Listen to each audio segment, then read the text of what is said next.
Jayaraj and Bennix case Sathankulam அப்படின்னாலே நமக்கு வந்து அவங்க அப்பாவும் பையனையும் பண்ண கஸ்டோடியல் டெத்து தான் ஞாபகத்துக்கு வரும். அஃப்கோர்ஸ் நிறைய கஸ்டோடியல் டெத்து வந்து ரீசெண்ட் இயர்ஸில் நடந்திருக்கு. அந்த காலத்தில் நடந்ததுக்காக நமக்கு வந்து நிறைய விஷயங்கள் தெரியாது, நியூஸ் பேப்பரில் பார்த்துருப்போம். பட் இப்போ சோஷியல் மீடியா அட்டென்ஷன் இருக்கனால அதை பற்றி தொடர்ந்து மக்கள் ஏதோ குரல் எழுப்பி உண்மையாகவே மக்கள் இருக்கிறனாலையும் இந்த கேமரா இருக்கிறனாலையும் இருக்கிற பயத்திலேயே பண்ணப்பட்டது. தேர்தல் அருகில் வரனால மட்டுமே இந்த தீர்ப்பு வழங்கியிருக்காங்க அப்படின்னு நினச்சாலும் சரி, 6 வருஷம், அதாவது 2020 ஆரம்பித்த இந்த கேஸ் ஜூலை 20 அட்மிட் ஆன அவங்களுக்கு கிட்டத்தட்ட 6 வருஷம் கழித்து நமக்கு வந்து ஒரு தீர்ப்பு கிடச்சிருக்கு நினச்சாலும் சரி, ரொம்ப டிலேட் ஜஸ்டிஸாக இருந்தாலும் ஜஸ்டிஸ் கிடச்சதே நமக்கெல்லாம் பெரிய சாதனையாக நான் பார்க்குறேன். எனக்கு நீதி மேலே சுத்தமாக நம்பிக்கை இழந்த ஒரு காலகட்டத்தை நெருங்கிட்டேன்.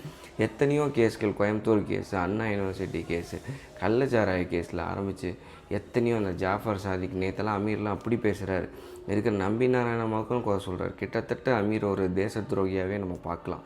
அதுக்கான சட்டத்தில் கூட அவர் அரெஸ்ட் பண்ணலாம். அந்தளவுக்கு கேவலமாக பேசிகிட்டு இருக்கிற இந்த காலகட்டத்தில் ஒரு ஜட்ஜ்மெண்ட்டுன்னு ஒன்று கிடச்சிருக்கு அப்படிங்கிறது ரொம்ப பெரிய விஷயமாக நம்ம பார்க்குறோம். இது வந்து அந்த குடும்பத்துக்கு எப்பேற்பட்ட ஒரு என்ன தான் அவங்களோட இழப்பை ஈடுகட்ட முடியாதுன்னு நினச்சாலுமே இது வந்து ஒரு உண்மையாகவே அவங்களுக்கு ஒரு ஆறுதலாவது கொடுத்துருக்கும். 8 பேர்த்துக்கு டெத் சென்டென்ஸ் கொடுத்துருக்காங்க. நம்ம வந்து மரண தண்டனைகளை ஆதரிக்கிறவங்க கிடையாது, நான் ஆதரிக்கிறவங்க கிடையாது. அது வந்து ரொம்ப சிம்பிளான தண்டனையாக தான் நான் பார்க்குறேன். ஆனால் அந்த பக்கமும் ஒரு குடும்பம் இருக்குது, அந்த பக்கமும் நிறைய பிள்ளைகள் இருந்தாலுமே அவங்க பண்ண இந்த விஷயத்துக்கான நீதி மக்களுக்காக பெறப்பட்டது. நீதி மேலே ஒரு நம்பிக்கை வந்துருச்சுன்னே சொல்லலாம். இந்த மாதிரி எத்தனையோ கேஸ் இருக்குது. அதை உடனடியாக சால்வ் பண்ணால் தேர்தல் வாக்குறுதிகளாக நிறைவேற்றுறது, 2500 கொடுக்குறது, 1500 கொடுக்குறதெல்லாம் விட்டுட்டு இந்த மாதிரி இருக்கிற எண்ணற்ற குடும்பங்களுக்கு லட்சக்கணக்கான கேஸ் இருக்குது. அது எல்லாத்தையுமே சால்வ் பண்ணாலே மக்களுக்கு மிகுந்த மகிழ்ச்சி கிடைக்கும் அப்படிங்கிறத நம்புகிறேன். ஒரு ஆறுதல் கிடைக்கும், மகிழ்ச்சின்னு சொல்ல முடியாது, அது ரொம்ப அர்க்கத்தன்மையாக இருக்கும். ஒரு ஆறுதல், எவனாவது என்னை அடிச்சுட்டு போயிட்டான் அப்படின்னா அவனுக்கான தண்டனை 6 வருஷம் கழிச்சு தான் கிடைக்கும் அப்படின்னா, அந்த 6 வருஷத்துக்கு உண்டான சோர்ஸ் எங்கிட்ட இருக்கா, எங்கிட்ட அதுக்கான வலிமை இருக்கா கோர்ட்டு ஏறி இறங்கிறதுக்கு?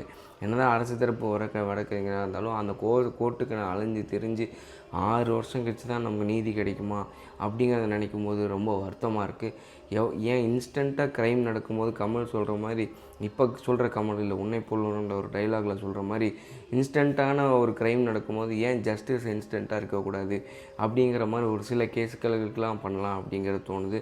அடுத்த அண்ணா யூனிவர்சிட்டி இஷ்யூக்கும் கோயம்புத்தூர் கேஸுக்கும் ரொம்ப ஃபார்வர்டாக காத்துட்ருக்கிற எத்தனையோ பேத்தில் நானும் ஒருத்தன். இந்த கேஸோட வாக்கு பற்றி இல்லை வழக்குடைய தீர்ப்பை பற்றி உங்களுடைய கருத்து என்னங்கிறத கமெண்ட்ஸில் ஷேர் பண்ணுங்கள்.